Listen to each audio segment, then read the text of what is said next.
when I'm talking to him, I understand, because I'm talking to a couple of them on the side, and I understand that nothing is more important in the ghetto than revenge. Revenge is king. Yes. Closest thing to God. Because the black man is willing to die about his ego.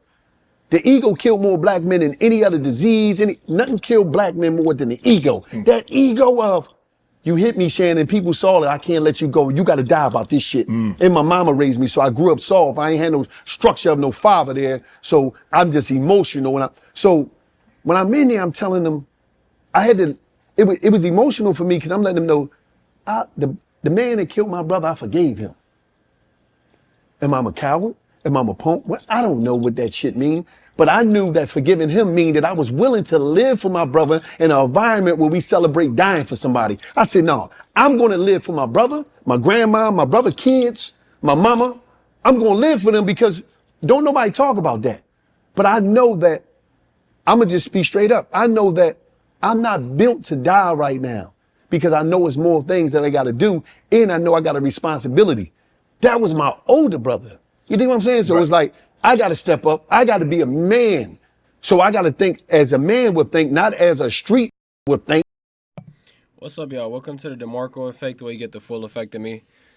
So this is Gilly. So he's, doing an interview with Shannon Sharp, and there's a couple of parts in here that I want to go over because I feel as though it's really very important for some of y'all to understand, like, specific stuff, especially stuff that he's talking about. Like, for example, number one thing he mentioned was, I'm not built to die right now, right?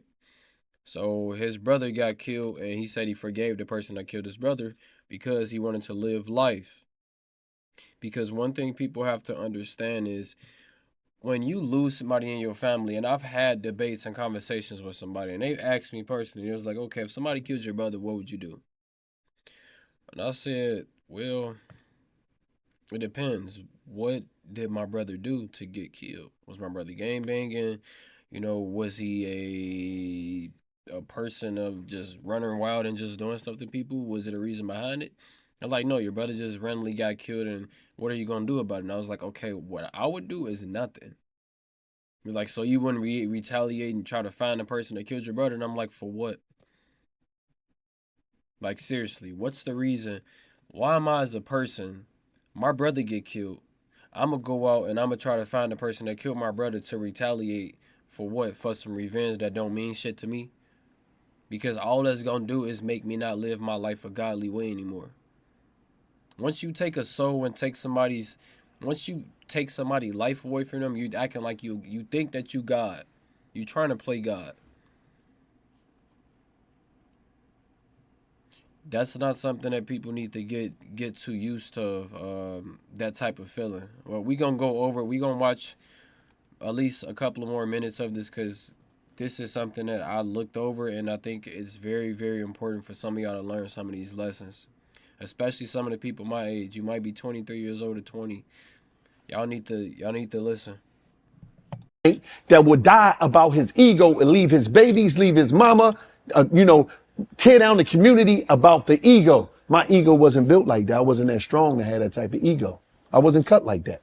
Who's scoring big in the NBA? The official cleaning draft betting on app. Customer, make it to the app 100 things. How long did it take you? Because they say forgiveness is not for the person that wronged an individual.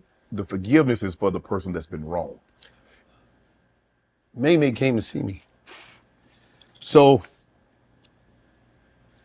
my niece, she come to see me the week after her dad get killed. This the first time I meet this little, I'm telling you, she was like 4 or 5. She was like probably 4 or 5, but she was like 50. So when she came in there, she went around the visiting room, she jumped on my lap. She said, oh, when you come home, you're not leaving, you're not coming back, is you? I'm like, no, I'm not coming back. She said, I need you to take me here. She telling me all this stuff. And my nephew there too, I'm just talking to him. And I'm like, damn, somebody finally counting on me. That reminds me of my cousins. Somebody looking at me in the way I never had nobody look at me. You see what I'm saying? In that way, my little brother, I was always in the penitentiary, so my little brother Jalal, we really didn't have the time. So I'm like, damn, this little person looking at me like that, she putting a lot of power and a lot of energy on me. And so I already had it in my mind, because I'm gonna just tell you something. Shannon, I'm not built like that to go kill no black man. I'm not built like that. I'm not designed like that. I'm not tough like that. I'm not ruthless like that. I'm not heartless like that. That's just not me. And my worst fear in the history of life, I don't give a how I die. I don't care what happened. But if a black man kill me, you're gonna hear my scream until life ends for everybody. You're gonna hear my pain. My tears is gonna flood the ghettos of America. I don't care about nothing else. But don't let me go out like that. So I said to myself, I ain't built like that. Why I want you dead? Because I don't know. Listen, I don't know what happened that night, why it happened. Only thing I know is my brother got shot. He ran to my grandma's house. She opened the door. He died in the arms.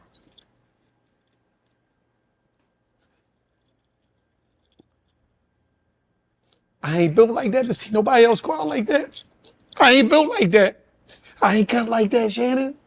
I ain't designed like that. Just because you hurt Nanny, I don't want to hurt your grandma. For what? If I hurt your grandma, when the shit gonna stop? It's a continuous cycle. You said that by not retaliating, it gave you the freedom to spend time with your family. And it does, 100% it does. Because I'm not going to speak on what I know and stuff like that, but there's people in life that they take away from people and they don't understand the impact that them people have to somebody else. I would never, as a person, never in my life, I never have hatred in my heart to take away somebody else's life. Never. Never in my life. Because I know for the things that I'm going to accomplish in my life, especially through my videos with all of the love and all of the people that comment and say little outrageous stuff on my content, I know for the things that I'm doing in my life, this is not just for me. I'm not doing this just for me. I'm doing this to build, I'm not going to say 100%, but I'm doing this to build a platform to where I can be able to do things for people that I love and I care about. I remember going back home for vacation, and this was the second time I went back. My little cousin, she had told me, she was like, and we was talking on the phone, she was like, man, when you come here, we got to try Raising Cane's. And I was like, okay, we'll try Raising Cane's. I promise, we'll try it. First time when I came back, we didn't try it. Like, before I had left, we didn't try it. And she remembered that. So the last time I came back, when it was December, she was like, oh, man, we got to go and stop and get Raising Cane's. And I was like, oh, yeah, I remember. I definitely told you that, and I remember that. Because once you make a promise to somebody, especially a little kid, and a little kid looks up to you, that's something that people have to really value because you mean something. Especially if a little kid loves and cares about you, you mean something. Because a kid is pure love and they're pure innocence. So if a kid comes to you for something, that's your responsibility. And that's why for some, like when it comes to me and it comes to my little cousins and, and everything like that, whenever they want something, I do my best to make sure I get it for them. No excuses. If I say I'm going to get you something, I'm going to get you something. If I ask you, what do you want? Out of those things that you want, I'm going to get you some of those things that you want. I'm not just asking just to not give you anything. And that's something that people have to realize. The responsibility of you as a person is so important that you don't realize the people that you impact even when you're doing good or doing bad. When you're doing good in life or you're doing bad in life, all of your decision makings, it is very, very important because you have to understand what comes along with it and who you impact with that as well. Because when we're talking about little kids, like I said, my responsibility is to make sure they all cool. It don't matter if they ain't my kids or nothing, but if I love them, and I'm gonna make sure I take care of them and do the best that I can. But we gonna just let's finish the rest of this. When I got out of jail, right, I ain't have a lot, but I had everything. Because I remember something. Back in the day in the ghetto, we ain't had nothing, but we had each other, so we had everything. So I'm like, damn. I told her I was gonna take her to these places that I ain't even know I had to take her to them. Right. Cause I ain't know these places. I just was telling her, I'm in jail. She's like, you gonna take me here? Yeah, I know that. I'm just listening to her on the phone. I got you, I'm gonna take you there. So when I get there, I'm like, you ain't tell me this shit costs all this money. You know, I'm on a budget. I ain't know it said Five Below. I go in there, I spent $50. God damn. Yeah. They said Five Below. I'm thinking I'm gonna get a bunch of stuff for $5. Right. So she got me in there, Mom, don't be buying all that. I'm like, I got to. I just wanted to show up, not just financially. I wanted to show up mentally, emotionally. I wanted to show up for them. And that was my whole thing. So it was like, bang. That was all it was about, was living for them and being able to see them to see me, for me to be an example to my niece and nephew and them, and even for my grandma, like, boy, you could do something with yourself. Because I wanted to prove Nanny right. She always said, you special. But I'm like, special? What you mean? Why would I be special? I'm thinking she crazy, telling me I'm special. I live in the ghetto. I didn't know you could be special coming from the ghetto. Dirk said this. We'll just cut it there. Important message to anybody watching this. Understand one thing. In life, okay, we're going to go through our phases in life as human beings and just believe it. Everybody ain't going to be rich, okay? The impact that you can have on people can be a rich influence, though. What I mean by that, you don't have to be, oh, I'm going to buy this, oh, I'm going to do this, but you can be there mentally for somebody because that means so much to people. Now, if you can be there mentally, physically, financially, and take care of like stuff like that, perfect, cool. But understand one thing, your life is very important and treat it as such. For anybody watching this video, your life is important and treat it as such.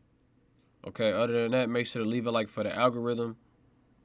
For anybody that is subscribed, make sure you press the notification bell. We're on the journey to 500 subscribers. Anybody that's not subscribed and you want to subscribe, I'm not telling you what to do, but watch a couple more videos. If you like it, that's when you subscribe, but you can do whatever you want to do. Other than that, I love y'all. I appreciate y'all.